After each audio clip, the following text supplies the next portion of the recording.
ওই পাপীদের যন্ত্রণায় আমি নিজে আপনাকে একবার ডেকেছি হরিবল বলে, নিজের যন্ত্রণা লাঘব করার জন্য। তা আমার ওই হরি বলে যে ধ্বনি বেরিয়েছে বলার জন্য, ওই ধ্বনিতে সমস্ত পাপী উদ্ধার হয়ে গেছে। মানে বিষয়টা কিছু বুঝতে পারছেন মা?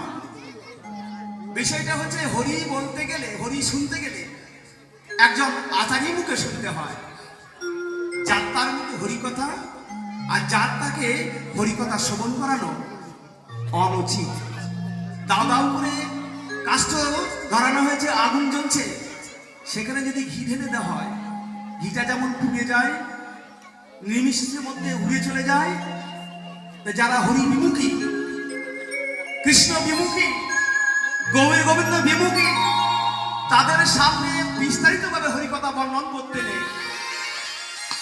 করলে পরে আপনার মধ্যে যেটুকু অর্জন আছে সেটা নষ্ট হয়ে যায়। হরি কথা শুনতে গেলে বা হরি কথা বলাতে গেলে নিজেকে আচারে থাকতে হয় এবং আচারী মুখে হরি কথা শুনতে হয়। হরি বল হরি। কতজন দীক্ষিত আছেন হাত তুলুন দেখি, তুলুন হাত। কতজন দীক্ষিত আছেন?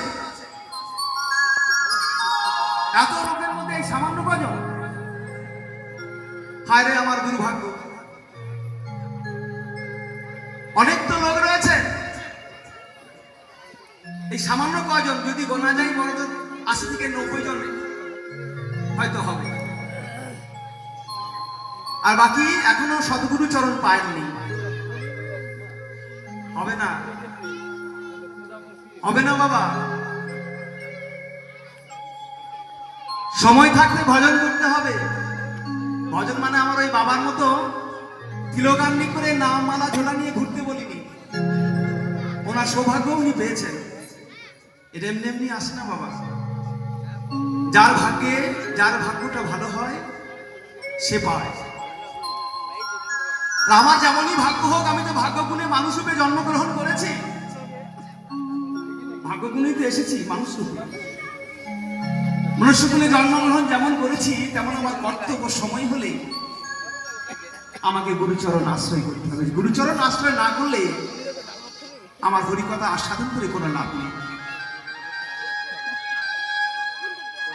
এমনও মা আছে, এই যে আছে যারা দীক্ষা নিয়েছেন, দেখবেন অনেক মায়ের কণ্ঠে মালা নেই, আছে লজ্জা পায়।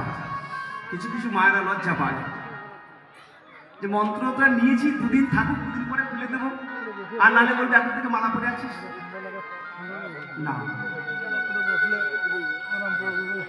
মালা তিলক, তিলকটা সবাই পায় না। তিলকটা গেতে গেলে শিক্ষা ঘরে ঢুকতে হয়। কর্মে এই দেহটা শোধন করার জন্য যেটুকু প্রয়োজন একটা বীজ মন্ত্রে, সেটা একটা গুরু চরণ ধরলেই হয়। দীক্ষাগুরুর কাছ থেকে মন্ত্র পাওয়া যায়, শিক্ষাগুরুর কাছ থেকে ক্রিয়া পাওয়া যায়। তাহলে যখন আমি শিক্ষাগুরু গ্রহণ করব, তখন আমার ললাটে আহ্নিকটা পাবো। কিন্তু যতদিন আমি না পাচ্ছি, আমি দীক্ষা ঘরে রয়েছি, মানে দেহটা আমার শ্মশানের মতো রয়েছে। আমি দেহটাকে একটা ক্ষেত্রে পরিণত করছি, ভূমিতে। এবার আমি যদি ভূমিটা তৈরি করিনি, আমি যা রোপণ করবো তাই হবে। তা আমাদের এই দেহটা একটা ভূমি। তা মালাটা যদি আমি না পড়ি, আমার কি ক্ষতি হতে পারে সেটা একবার ভাবুন। এখানে যতজন আমার বিবাহিত মায়েরা রয়েছেন, আমার মায়েরা, ভালো করে ভাববেন বিষয়টা। আপনার যেদিন বিবাহ হয়নি, সেদিন আপনার হাতে শাখা পলা আসেনি, এসেছিল মা? সিঁথিতে সিঁদুর আসেনি, কবে পেলেন? যেদিন আপনাকে আমার বাবা বাড়িতে নিয়ে গেলেন, সেদিন আপনার ওই শাখা পলা সিঁথিতে সিঁদুর দিয়ে নিয়ে গেলেন। সেদিনের পর থেকে আজ পর্যন্ত আপনি কি খালি রেখেছেন স্মৃতিটা? রাখেননি তো। কেন রাখেননি? আপনি হারে হারে বোঝেন, একদিন যদি আমি স্মৃতিটা ফাঁকা রাখি, আমার স্বামীর অকল্যাণ হবে। নিজেরটা ভালো বুঝে নেন। বড় স্বার্থপর আমরা, বুঝতে পারছেন তো? নিজেটা ভালো মতো বুঝে নেয় যে আমি যদি স্মৃতিটা একদিন ফাঁকা রাখি, আমার হাতের শাখাটা যদি বেড়ে যায়, একদিনকে ফাঁকা রাখবো না, তৎক্ষণাৎ আমি আনা করবো বা নিজে যাবো, আবার পরিধান করে নেব। কেন? আমার স্বামী যাতে সুখে থাকে, আমার স্বামী যাতে ভালো থাকে। কিন্তু একবার কি ভেবে দেখেছেন আপনার এই স্বামী আপনার এই ঘরের সামনে আপনার দেহের বাসনা করে? আপনার এই রক্ত মাংস গড়া দেহটার বাসনা করে। আর আপনাকে যিনি কর্ণে মন্ত্র দান করলেন, ইনি হচ্ছেন আপনার পরম স্বামীর স্বামী। পরম স্বামীকে পাইয়ে দেওয়ার প্রেরণা। আপনার পতিটা যেমন পতি, গুরুদেব একটা পতি। যদি বলেন কেমন করে? আপনি যদি অপরাধ করেন, আপনাকে অপরাধে যে ক্ষয়ক্ষতিটা অর্থাৎ যেটা পাপ আপনি অর্জন করছেন, ওই পাপটা আগে আপনার গুরুদেবকে স্পর্শ করবে। কি বাবা, তাই তো? হরে কৃষ্ণ বাবা, ঠিক বলছি? আমি অবধারিত সত্য কথা বলছি। আমি কোনো পাপ করলাম, আমি জানি এটা পাপ হলো, তৎক্ষণাৎ আমাকে সেই পাপটা স্পর্শ করবে না, ব্যাকফিট মারে। আমার ওই কর্মটা গুরুদেবকে গিয়ে ধাক্কা মারবে। গুরুদেবকে ধাক্কা মারার পরে ওইখানে 1 লাখ টাকা নেওয়ার পরে আমার কাছে আসবে। আর আমার কাছে যখন আসবে মা, ওই চিঠে ঘুরে পিঁপড়ে পরে দেখেছেন? একটা চিঠে ঘুরে যদি পিঁপড়ে লেগে যায়, একজন জ্ঞানী মানুষ যদি কোনো অপরাধ করে, ওই রূপ দশা হবে। তাহলে আমার কর্তব্য, আমি যে মন্ত্র দান করেছে আমাকে গুরুদেব, আমার এই ললাটে তিলক, কণ্ঠে মালা যদি আমি একদিনের জন্য সরিয়ে রাখি, আমার গুরুদেবের অকল্যাণ হবে, আমার গুরুদেবের অকল্যাণ হবে। কারণ যেদিন আমি মন্ত্র পাই না, সেদিন আমি মালা পাইনি। যেদিন আমাকে মন্ত্র দান করেছে কর্ণে, সেদিনকে আমাকে মালা দিয়েছে। আর মালাটা দিয়েছে মানে আমাকে সঠিক পথ অবলম্বন করানোর জন্য। আমি যদি মালাবিহীন ঘুরে বেড়াই, আমাকে কেউ মানবে? এই আমি মনে করুন প্যান্ট শার্ট করে এখানে গায়ে উঠেছি, একটা বেলকে খেঁচেছি, একটা চশমাকে লাগিয়েছি, হাতে একটা মোটা পাড়া ঘড়ি পরেছি, 10টা আঙুলে 10টা আংটিকেও পরেছি, নিয়ে এখানে আসলে কীর্তন পরিবেশন করছি। আমাকে কেউ মানবে? মানবে না। তাহলে আমার যেমন যে রূপের যে চরিত্রে থাকা দরকার, আমাকে সেই রূপই আচরণ করতে হবে। কণ্ঠে যদি আমার মালা থাকে, আমার দ্বারাই কোনো অকর্ম হবে না, হতে পারে না। আমি যদিও করতে যাই, আমাকে বাধা দেবে, আমাকে বাধা দেবে। এটা করা উচিত নয়। আমার বিবেক আমাকে খোঁচা মারবে যে এটা করা উচিত নয়, এটা করা যাবে না। আর মালা যদি আমার না থাকে, আমি যেখানে খুশি সেখানে চলে যেতে পারি, আমাকে তো ধরার কেউ নেই।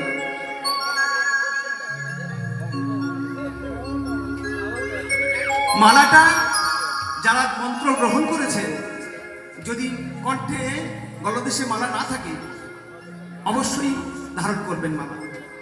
কারণ মালা 2 ধরনের হয়, একটা বেল কাষ্ঠের মালা হয়, একটা তুলসী কাষ্ঠের মালা হয়। তুলসী কাষ্ঠের মালা ধারণ করতে গেলে বিস্তারিতভাবে আচরণ মেনে নিতে হবে গুরুচরণ থেকে, তবে গ্রহণ করা যাবে। বেল কাষ্ঠের মালা ধারণ করলে পরে একই ক্রিয়া, কিন্তু তবুও পরিত্রাণ পাওয়া যায়। এই খাওয়া দাওয়ার ব্যাপারে একটু এই দুর্নীতি গেছে বেল কাষ্ঠের মালাতে, কিন্তু তুলসী কাষ্ঠের মালা ধারণ করলে একদম আপনাকে গুরুর উপদেশের বাইরে চলা যাবে না। গুরুদেব যা বলবে সেটা অক্ষরে অক্ষরে পালন করে চলবে। ললাটে তিলকটাও যেমন, এমনি তো আমরা বলি তিলক, কিন্তু তিলক নয়। এখানে 12টা দেবতা স্থাপন করা থাকে, সেই 12টা দেবতাকে স্থাপন করতে হয়। ললাটে কেশবায় নম, উদরে নারায়ণ নম, বক্ষস্থলে মাধবায় নম, কণ্ঠে গোবিন্দায় নম, দক্ষিণ পাশে বিষ্ণুবে নম, দক্ষিণ বাহুতে শ্রী মধুসূদনায় নম, বাম পাশে বামনায় নম, বাম স্কন্ধে ঋষিকেশায় নম, পৃষ্ঠপদ্ম নাভায় নম, কোটিতে দামোদরায় নম, পৃষ্ঠপদ্ম নাভায় নম, কোটিতে দামোদরায় নম, মস্তকে শ্রী বাসুদেবায় নম।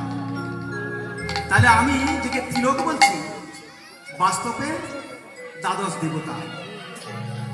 সেই দ্বাদশ দেবতাকে আমি যদি ধারণ করে থাকি, আমার কোনো বিপদ আপদ আসবে? আসতে পারে? কখনো আসতে পারে না। কিন্তু যদি আমি এই রূপ আচরণ করে নিজেকে ভুলে যাই, 12খানা দেবতাকে আমার অঙ্গে স্থাপন করার পরেও যদি আমি মাথায় না রাখি, অকর্ম কুকর্ম করি, তাহলে সেটা আঁকা আঁকাই থেকে যাবে, তার বাস্তব রূপটা প্রকাশিত হবে না। হতে পারে? কখনো। তাই যতজন এখনো বাকি রয়েছেন, যদি বেঁচে থাকি, আর যদি আমার কমিটি দাদা ভাইরা আবার কৃপা করেন, আগামী বছর যদি এসে দেখি সেই মারা সম্পূর্ণভাবে গুরুচরণ আশ্রয় করেছে, তাহলে জানবো যে আমার এই কথাগুলো বলাটা সার্থক হয়েছে। মায়েরা একবার সকলে মিলে জোরসে উলুধ্বনি দেবেন, আর বাবারা জয়ধ্বনি। বিদায় গৌর হরি বল, হরি বল, হরি বল।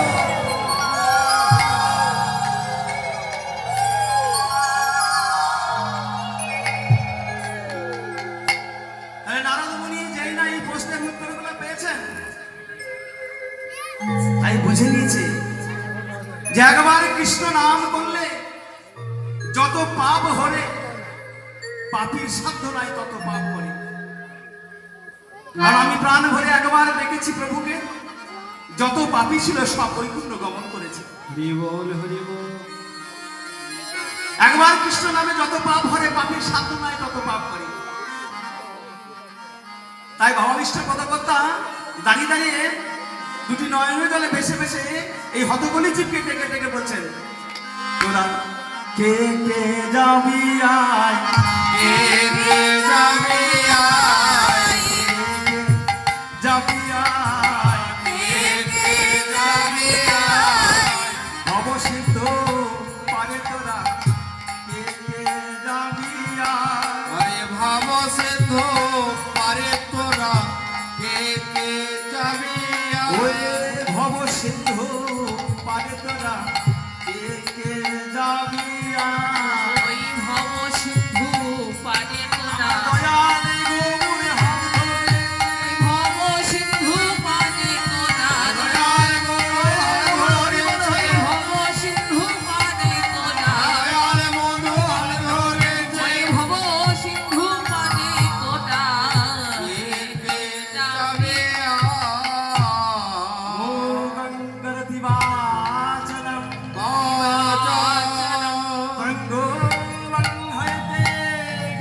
লঙ্ঘয়তে গিরি, যাতে কি পাহি তমহং বন্দে বন্দে পরমানন্দ মাধবম, পরমানন্দ মাধব। মূকং করতি বাচলম লঙ্ঘয়তে গিরি, যাতে কি পাহি তমহং বন্দে পরমানন্দ মাধব। যিনি বোবা, কথা বলতে পারেন না, জিহ্বা জানেন না কথা বলতে,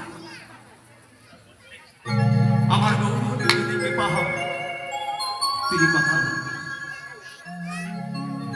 একজন খোড়া, সে চলতে পারে না, আমার গৌরহরির কৃপা হলে সে পাহাড়কে লাফাতে পারে। পঙ্গু লঙ্ঘ হইতে গেলে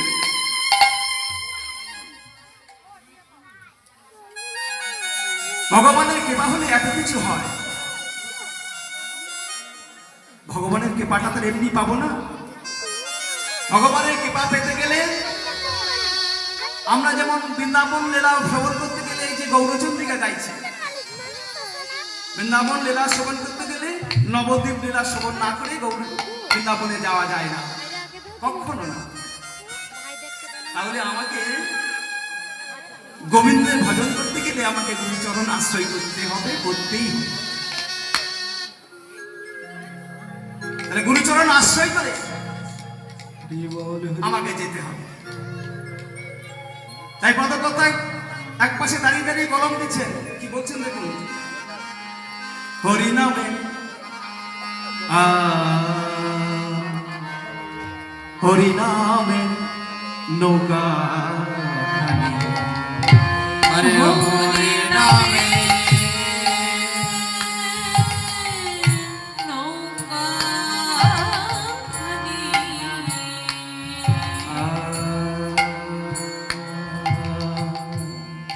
হরিনামে নৌকা, আরে হরিনামে নৌকা আমার শ্রী গুরু কান্দারে আহারে, আরে হরে নামে নৌকা খানে আমার শ্রী গুরু কান্ডারে রে সংকীর্তন কিবা সংকীর্তন কেরোয়ালা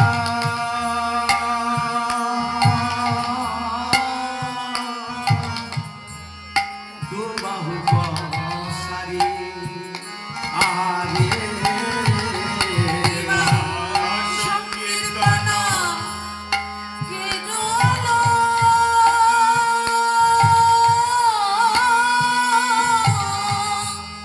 দুবাহু বর্ষারি রে। হরিনামের নৌকা আমার এই দেহটা, আমার এই দেহটাকে বলছে, আমার এই দেহখানিকে গৌসুদর নৌকা বলছে।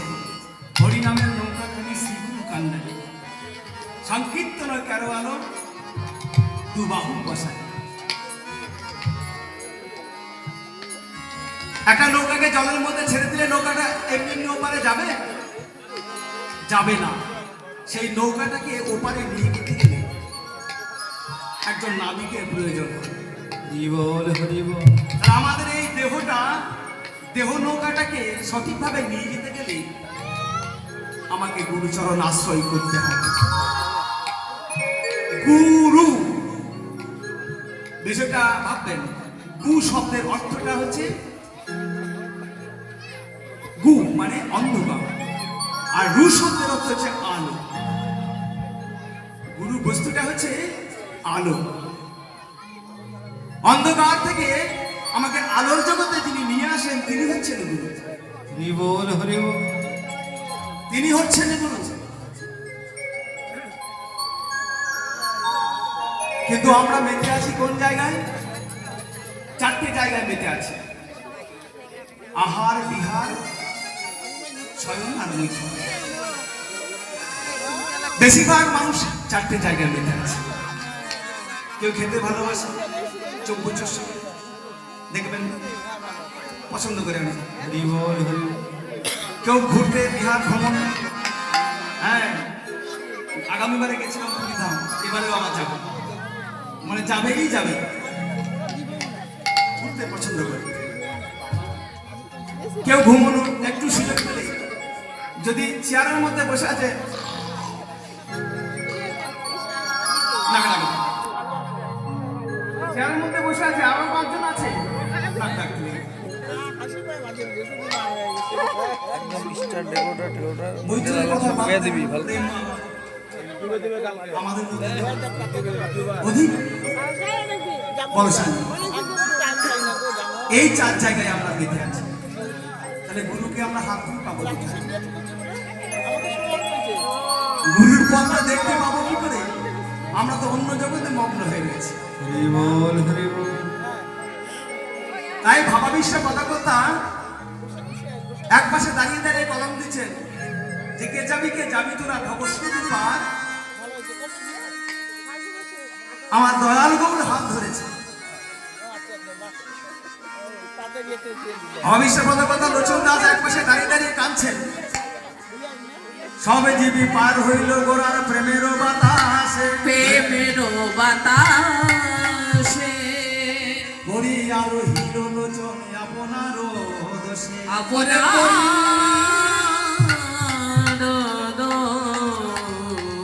একজন দুনিয়া নাগরিক বলছে গো,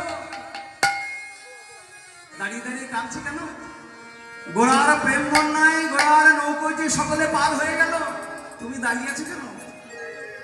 সেই করজোরে সেই নদিয়াবাসীকে অবিষ্টা পদকর্তা বলছেন, বসে আমি আছি ওগো, বসে আমি আছি ওগো, বসে আমি আছি ওগো, বসে আমি আছি ওগো, অভিমানের মঞ্চ বেঁধে বসে আমি আছি ওগো, অভিমানের মঞ্চে বসে অভিমানে বসে আছি, অভিমানের মঞ্চ বেঁধে বসে আমি আছি ওগো। আরে অভিমানে মঞ্চ বেঁধে জন জন কুলসি, অভিমানে মঞ্চ ওই বেঁধে জন জন কুলসি,